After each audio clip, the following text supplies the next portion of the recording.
إن الحمد لله نحمده ونستعينه ونستغفره ونعوذ بالله من شرور أنفسنا ومن سيئات أعمالنا من يهده الله فلا مضل له ومن يضلل فلا هادي له وأشهد أن لا إله إلا الله وحده لا شريك له وأشهد أن محمدًا عبده ورسوله يا أيها الذين آمنوا اتقوا الله حق تقاته ولا تموتن إلا وأنتم مسلمون يا أيها الناس اتقوا ربكم الذي خلقكم من نفس واحدة وخلق منها زوجها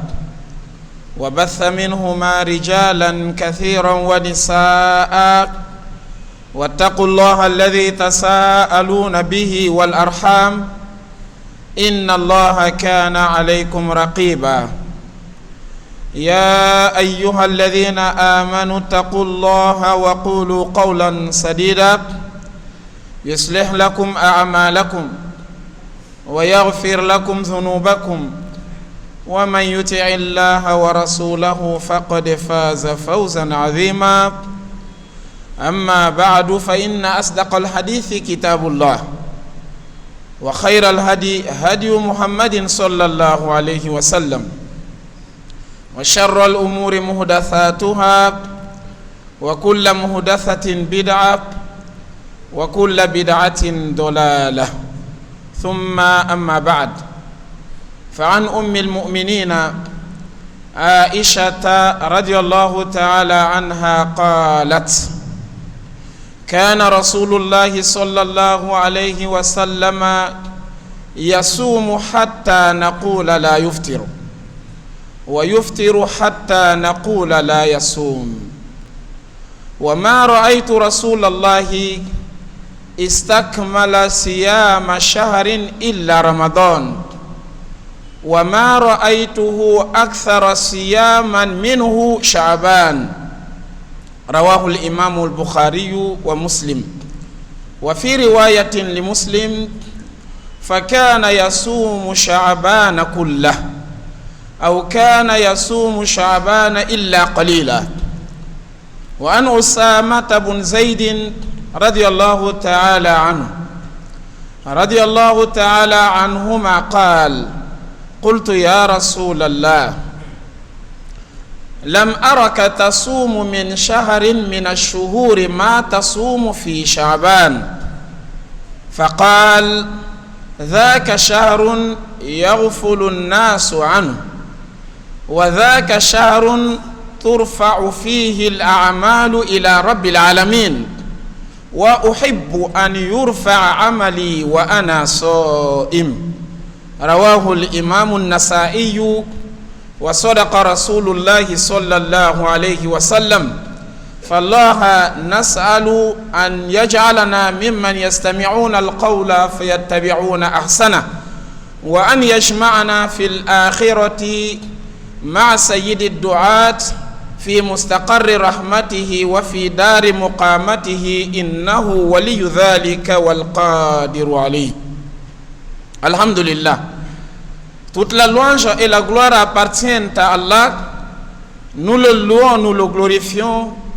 Nous demandons son aide, nous implorons son pardon. Nous nous réfugions auprès de lui contre le mal de nos âmes et contre les méfaits de nos actions. Quiconque Allah guide, nul d'autre ne peut l'égarer, et celui également qui a mérité l'égarement, qui œuvre pour l'égarement, si Allah l'égare, alors personne d'autre ne peut le guider.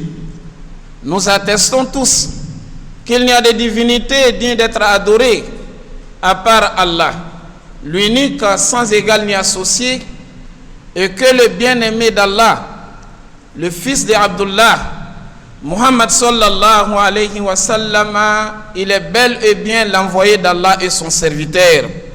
Que la paix, le salut et la bénédiction d'Allah soient sur lui, sur sa noble famille, sur ses fidèles et vertueux compagnons, ainsi que sur quiconque qui les suivra sur cette voie salutaire jusqu'au jour de la rétribution.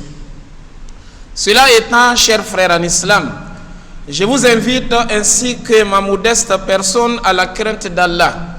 Craignons Allah publiquement, craignons Allah discrètement, car c'est dans la crainte d'Allah que nous allons obtenir le bonheur de la vie d'ici-bas, ainsi que la réussite et la victoire de la vie de l'au-delà qu'Allah nous facilite. Chers frères, chères sœurs, aujourd'hui nous sommes le premier jour du mois de Sha'ban, c'est-à-dire le 8e mois du calendrier hégirien musulman. Ce qui revient à dire que nous n'avons qu'un seul mois qui nous sépare du mois de Ramadan de l'année 1446, année musulmane. Et lorsque nous arrivons dans cette période, nous nous rappelons des paroles du prophète Muhammad sallallahu alayhi wa sallam parlant de la valeur de ce mois.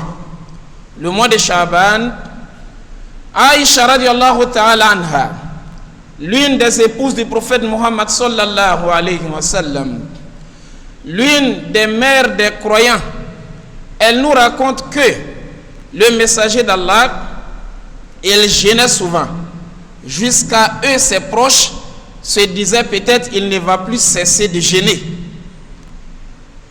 Et il arrivait des moments également où le messager d'Allah, il arrêtait le jeûne, jusqu'au point il se posait des questions, est-ce qu'il va encore reprendre le jeûne? Elle dit, mais le messager d'Allah n'a jamais gêné l'intégralité des mois. Tout un mois, il n'a jamais fait, si ce n'est le mois de Ramadan. C'est dans le mois de Ramadan qu'il gênait le mois complet. Et Aïcha termine en disant, mais il n'a jamais gêné autant de jours dans un mois comme il le faisait dans le mois de Sha'ban, c'est-à-dire le mois que nous sommes. Il gênait plus dans ce mois que tous les autres mois de l'année, excepté le mois de Ramadan. Le hadith a été transmis par Imam Bukhari et Imam Muslim. Dans une version d'Imam Muslim, il nous dit que le messager d'Allah, il gênait tout le mois de Sha'ban, excepté quelques jours. Il laissait seulement quelques jours. Alors, le mois de Sha'ban, c'est un mois d'entraînement. Le mois de Sha'ban, c'est un mois de formation pour bien entamer son mois de Ramadan. Alors, il ne faut pas rester dans la négligence, car le jeûne du mois de Sha'ban n'est pas obligatoire, c'est surrogatoire, c'est méritoire, mais il est mieux de se former. Tu vois souvent certains jeûneurs, le premier ou le deuxième jour du mois de Ramadan, il a jeûné le matin, mais il arrive à un moment, il prend de l'eau, il boit, parce qu'il a oublié. Pourquoi? Parce que depuis le mois de Ramadan de l'année passée, il a fini de jeûner, il n'a plus jeûné. Donc il n'est plus habitué. C'est le moment de faire la formation, c'est le moment de s'entraîner, et surtout pour le frère musulman ou pour la sœur musulmane qui a manqué des jours du mois de Ramadan de l'année passée à cause du voyage, à cause des maladies, à cause d'autres choses, c'est le bon moment de rattraper ces jours avant que le nouveau mois de Ramadan n'arrive. Et voilà Oussama ibn Zayd, il nous raconte que le messager d'Allah, il le voyait tellement gêné beaucoup dans le mois de Sha'ban, il a demandé au messager d'Allah, mais je te vois gêné plus de jours dans le mois de Sha'ban que les autres jours, les autres mois. Le messager d'Allah, il dit, bien sûr, le mois de Sha'ban, c'est un mois que beaucoup de musulmans ignorent sa valeur.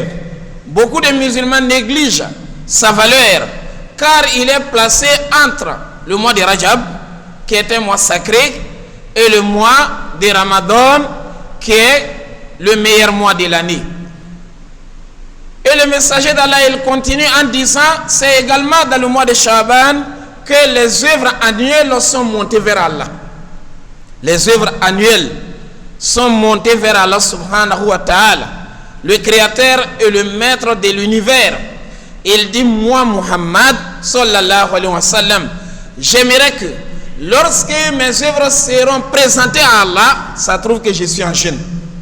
Ça trouve que je suis jeûneur. Voilà pourquoi il jeûnait le début du mois, il jeûnait le milieu du mois, et il jeûnait également la fin du mois. S'il se trouve que c'est au début du mois, on a élevé ses œuvres vers Allah, ça se trouve qu'il est en jeûne. Si c'est au milieu du mois, il est aussi en jeûne. Si c'est à la fin du mois, alors il est aussi en jeûne. Imaginons un instant si on disait que l'un de nous, qu'Allah subhanahu wa ta'ala nous en préserve, et il sera conduit devant le tribunal tel jour, telle date, telle heure. Comment il va se préparer? Parce qu'il va aller s'exprimer. Et ce qu'il a fait sera raconté au juge devant les avocats. En ce moment, il va se préparer. Qu'est-ce qu'il faut dire? Qu'est-ce qu'il ne faut pas dire? Quel bon avocat je dois amener pour me défendre? On est en train de monter tes œuvres vers Allah subhanahu wa ta'ala. Acceptes-tu que pendant qu'on est en train de présenter tes œuvres à Allah, c'est en ce moment-là que toi tu es en train de désobéir à Allah subhanahu wa ta'ala? Alors, chers frères, c'est le moment pour se rapprocher plus d'Allah subhanahu wa ta'ala. Et dans un hadith, le messager d'Allah, il nous dit, le 15e jour du mois de Sha'ban, c'est ce jour-là qu'Allah subhanahu wa ta'ala, il regarde dans les œuvres de ses serviteurs et il pardonne à tout bon musulman. Tous les bons musulmans sont pardonnés par Allah, sauf deux catégories de personnes. Les deux catégories de personnes sont: la première, c'est un idolâtre, un polythéiste, un associateur, celui qui a associé une autre divinité à Allah. Celui-là, Allah subhanahu wa ta'ala, il ne lui pardonne jamais. La deuxième catégorie de ces personnes, c'est celui qui a des problèmes avec son frère musulman. Il ne parle pas avec son frère. Il a rompu le lien qui est entre lui et son voisin musulman. Son collègue musulman, ils ont eu des problèmes, il ne parle pas, il n'adresse plus la parole il y a des années de cela. Il y a des mois de cela. Alors le messager d'Allah, il a dit à Allah, ne pardonne jamais à ce dernier. Voilà Imam Shafi'i. Un jour, au cours de ses cours, il est en train de parler d'un mas'ala, de parler des statuts d'une adoration de l'islam. Il a eu la divergence avec l'un de ses étudiants qui s'appelait Yunus, Abu Muhammad. Yunus a dit vraiment ça, moi je ne suis pas d'accord parce que j'ai vu quelque part aussi c'était comme ça. Les deux se sont discutés et arrivés à un niveau tellement que le débat était chaud, Yunus s'est fâché. Il a abandonné l'assise de Imam Shafi'i. Il s'est rendu chez lui. Il a laissé le maître, il allait à la maison. Il va à la maison, Imam Shafi'i a terminé les cours. Il a fini de faire tout ce qu'il devait faire. Il est allé chez Yunus. Il a toqué à sa porte. Yunus a demandé, il s'agit de qui? Il a dit, c'est Muhammad ibn Idris. Le vrai nom de Imam Shafi'i, c'est Muhammad ibn Idris. Il a dit, c'est Muhammad ibn Idris. Yunus dit, quand j'ai entendu le nom, j'ai réfléchi à tous les noms Muhammad ibn Idris que je connais, mais pas Imam Shafi'i. Celui-là, tellement qu'on s'est séparé à queue de poisson, il ne peut jamais venir chez moi. Donc il est en train de réfléchir, quel Muhammad ibn Idris? Et il ouvre la porte, à sa grande surprise, c'est Imam Shafi'i qui est là. Et lui demande, mais qu'est-ce que tu viens chercher chez moi? Imam Shafi'i va lui dire, ah, tajma'una mi'atul masail wa tufarriquna mas'ala wahida. Il dit, est-ce que à cause d'un seul sujet dont nous ne sommes pas entendus, alors qu'il y a 100 sujets où on est unanime là-dessus, ce seul sujet-là va nous séparer? Abu Muhammad, il a dit, déteste le mal, mais ne déteste pas celui qui a commis le mal. Déteste le péché, mais le pécheur, il faut avoir pitié de lui. Celui qui a fait une faute, il faut détester, il faut critiquer son péché, mais il faut avoir pitié de l'homme même qui est en train de poser. Alors, toi et moi, si nous sommes ensemble dans beaucoup de cas, ce seul cas-là ne doit pas nous séparer. C'est comme ça doit être un musulman. Il faut être celui-là qui pardonne aux autres. Il faut être celui qui excuse les autres. Et au cas, si tu es en erreur, il faut être prêt à présenter tes excuses. Le messager d'Allah a dit, Allah subhanahu wa ta'ala ne pardonnera jamais à ces musulmans qui ne s'adressent pas à la parole. Et d'ailleurs, leurs œuvres, lorsque les anges veulent faire monter, Allah va leur dire, laissez ça suspendu. Laissez leurs œuvres suspendues entre le ciel et la terre jusqu'à ce qu'ils se réconcilient. Ne montez pas leurs œuvres. Alors nous sommes dans une période de la réconciliation. Ton frère musulman à qui tu n'adresses pas la parole, ta sœur musulmane avec laquelle vous avez eu des problèmes, c'est le moment de se réconcilier avant l'apparition du nouveau mois de Ramadan, Inch'Allah ta'ala. Et lorsque nous sommes dans le mois de Sha'ban, nous devons adorer Allah subhanahu wa ta'ala de sorte que nous soyons habitués avant le mois de Ramadan.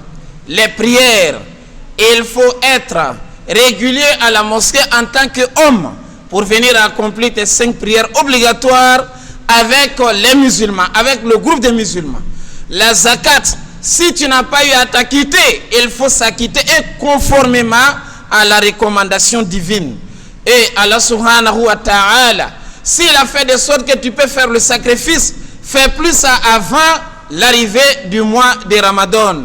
Celui-là à qui Allah a donné les moyens, mais il n'a pas encore accompli le Hajj, c'est le moment de prendre la décision. C'est le moment de décider, de s'inscrire dans la liste de ceux-là qui partiront aujourd'hui pour visiter la maison sacrée d'Allah subhanahu wa ta'ala.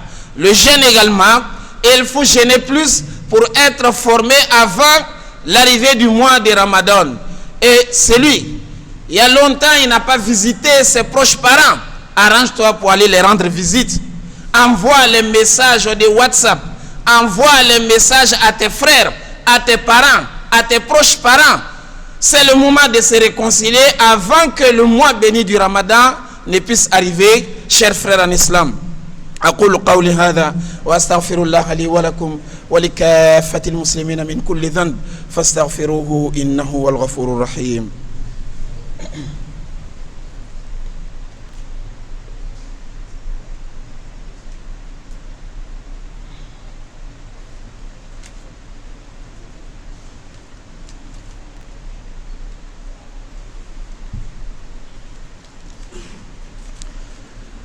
الحمد لله رب العالمين والعاقبة للمتقين ولا عدوان إلا على الظالمين أما بعد.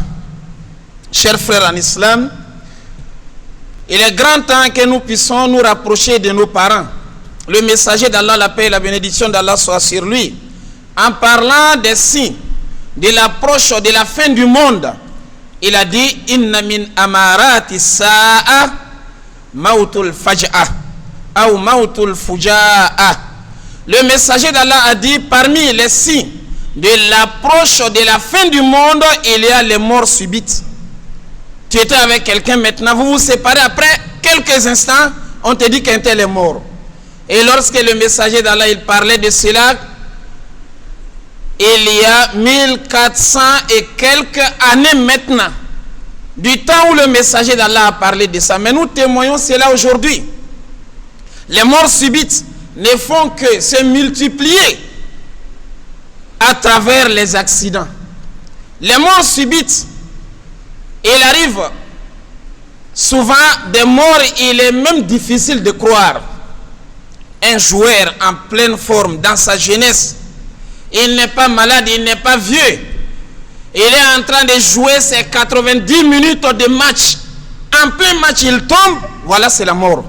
Mautul Faj'a. Le messager d'Allah, il nous a parlé de ça. Combien de joueurs sont tombés sur le terrain de foot? Et c'était la fin de leur vie. Un musicien, un chanteur, pendant qu'il est sur la scène, il est sur le podium en train de chanter, danser. Il est en joie. Et le public est également en train d'applaudir. Voilà que le chanteur tombe. Il est parti. Mautul Faj'a. Le messager d'Allah a dit, vous allez voir les morts subites se multiplier avant la fin du monde. La fois passée, on me racontait la mort d'un frère. Dans leur village, quelqu'un est décédé. On devait aller à l'enterrement de ce mort. Et lui, il avait une course très urgente. Et il s'est rendu dans la famille du défunt. Il a présenté ses excuses. Et il leur a dit, vraiment, excusez-moi, je ne pourrai pas participer à l'enterrement. Mais je suis venu prier pour le mort, présenter mes condoléances. Mais voilà la raison qui fait que je ne pourrai pas participer. Donc je dois aller tout à l'heure là, résoudre ce que je viens de vous dire. Et là on dit, il n'y a pas de problème. Regardant ta preuve, nous ne pouvons même pas t'accuser. L'homme est parti. Quelque temps après, c'est son cadavre qu'on est venu ajouter sur le premier cadavre, aller enterrer ensemble. Il va mourir en cours de route.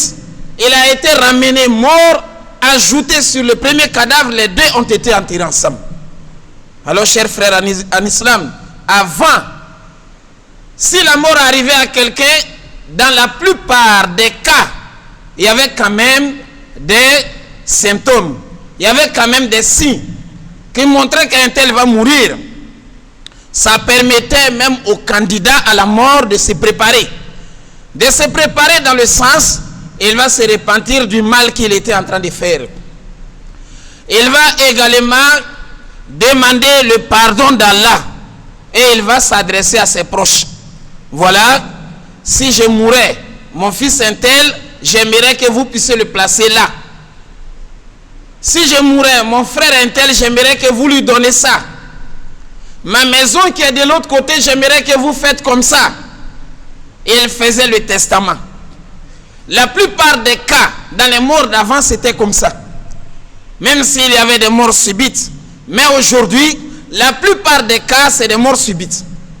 Et les morts qui préviennent sont des morts rares. Ça doit interpeller la conscience d'un musulman. Tu ne parles pas avec ton frère. Là, tu t'es rendu chez toi, tu as fermé la porte, tu vas dormir. Tu as quelle assurance que demain matin, tu vas te réveiller? Voilà que toi, tu as dormi. Le matin, on est venu prendre ton corps. Tu n'es plus en vie, mais tu es en rupture de relations avec ton frère. Une fois, on était parti au cimetière. Il y avait un homme là-bas qui ne cessait de pleurer. Il a visité les tombes, mais il est arrivé devant la tombe même de son parent et il s'est arrêté. En train de pleurer de sorte, tu vas même avoir pitié de lui. Mais après, il a dit clairement ce qui l'a mené à pleurer de cette façon. Il a dit le jour celui-là mourait, moi et lui on ne se parlait pas. Il n'y avait plus de paroles entre nous. Je ne sais pas comment résoudre ça. Alors il est temps pour que nous puissions nous réconcilier, pour être en harmonie avec ses proches. Les biens de ce bas monde, laisse ça de côté. Ce qu'il t'a fait, il t'a renié, il t'a insulté, il t'a dénigré, laisse ça. Rabaisse-toi et va vers lui. En allant vers lui, ce n'est pas un signe de faiblesse, mais c'est plutôt un signe de force. C'est d'ailleurs la sagesse. Et dans le mois de Sha'ban, il faut savoir également qu'il y a des innovations qui se font que nous devons nous en méfier. Dans le mois de Sha'ban, on va te préciser une journée. On te dit tel jour, voilà le jeûne à tel mérite. Tel jour ou telle nuit, voici telle qualité de prière que tu dois faire. Salatul Tasabih, Salatul Raghaib, 15e jour du mois de Sha'ban, dans la nuit. Il n'y a pas de fondement pour ces adorations. Il n'y a aucun hadith authentique venant de la part du prophète parlant de ses qualités de prière dans ces jours déterminés dans le mois de Sha'ban. Et lorsqu'il n'y a pas de dalil, man ahdatha fi amrina hadha ma laysa minhu fahuwa rad. Il faut s'en éloigner. Al-Imam Malik rahimahullah ta'ala, une fois il y a un homme qui se présente à lui. Il s'est présenté à Imam Malik dans la mosquée du prophète Muhammad sallallahu alayhi wa sallam à Médine. Il a dit à Imam, moi je dois aller à la Mecque pour aller faire le pèlerinage. je dois prendre le ihram, c'est-à-dire je dois rentrer dans l'état de la sacralisation. Il a demandé à l'imam, min ayna uhrim, je dois prendre ihram à partir de quel niveau? C'est à partir d'où je dois porter l'habit de ihram? Imam Malik a dit, min Zul Hilayfa, il faut prendre ton ihram à Zul Hilayfa, là où le prophète Muhammad sallallahu alayhi wa sallam avait pris le ihram. L'homme est resté, il a dit, moi j'aimerais prendre le ihram ici. Uridu an uhrima min huna. Imam Malik a dit où? Il a dit ici, là où il y a la tombe du prophète. Ici, là où il y a la mosquée du prophète. J'aimerais prendre le ihram à Médine ici. Mais c'est seulement à quelques kilomètres. C'est pas loin de là où je dois prendre. Et ici également, c'est un endroit sacré. Imam Malik a dit, la tafal. Inni akhafu alayka fitna. Il a dit, la tafal, ne prends pas le ihram ici, ne t'habille pas ici, mais va où le prophète a fait. Car moi j'ai peur pour toi la tentation. Fitna. L'homme a dit, ayou fitna. Prendre le ihram ici, devant la tombe du prophète. Le prophète est là, dans sa mosquée, la mosquée est sacrée. D'ailleurs ici est sacré plus que Zul Hulayfa. Imam Malik a dit, quel fitna qui est plus grand que de déformer ce que le prophète Muhammad sallallahu alayhi wa sallam avait formé? Quel fitna qui est plus grand que ça? Et il va rappeler l'homme en disant, وَلْيَحْذَرِ الَّذِينَ يُخَالِفُونَ عَنْ أَمْرِهِ أَنْ تُصِيبَهُمْ فِتْنَةٌ أَوْ يُصِيبَهُمْ عَذَابٌ أَلِيمٌ. Et que les gens qui déforment, qui transforment ce que le messager d'Allah faisait, et ils font d'une autre manière, et n'ont qu'à avoir peur qu'ils tombent dans la tentation et ils vont subir le châtiment douloureux.